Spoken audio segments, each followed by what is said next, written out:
The Rise of Confucianism, 551 to 479 BC. Confucianism is an ancient philosophy taught by Confucius, one of the most famous philosophers in ancient China during the time of the Zhou dynasty. Perhaps due to the turmoil and injustices he saw in his hometown, he set himself to develop a new moral code based on respect, honesty, education, kindness, and strong family bonds. Confucius believed that a good government was the basis for a peaceful and happy society, and the basis for a good government was through good officials.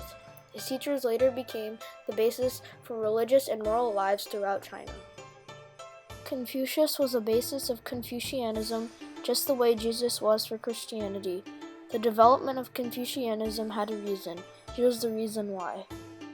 For Confucius, it all started in the 6th century.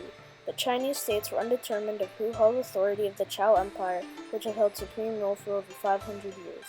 Traditional Chinese principles began to deteriorate, resulting in a period of moral decline. Confucius recognized an opportunity and an obligation to reinforce the social values of compassion and tradition. His social philosophy was based primarily on the principle of Ren, or loving others, while exercising self-discipline. Confucius's political beliefs were based on the concept of self-discipline. He believed that a leader needed to exercise self-discipline in order to remain humble and treat his followers with compassion. In doing so, he would lead by a positive example. According to Confucius, leaders could motivate their subjects to follow the law and teach them the virtues and the unifying force of rituals.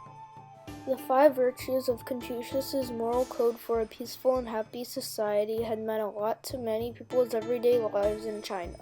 The creation of these virtues is what brought him to where his teachings of Confucianism have developed. And this led me back to the 19th century, when comparative religion as a discipline was first formed in Europe. It was in that context that Confucianism became one of the 8 great world religions. The first virtue was lie, which meant manners. He had quotes for each virtue. The quote for lie was, "Men's natures are alike, it is their habits that carry them far apart."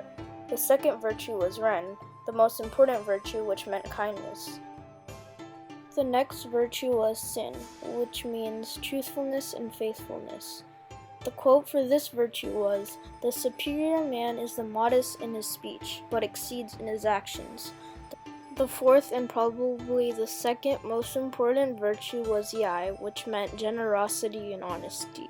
The quote he had made for this virtue was, "When we see men of a contrary character, we turn inwards and examine ourselves."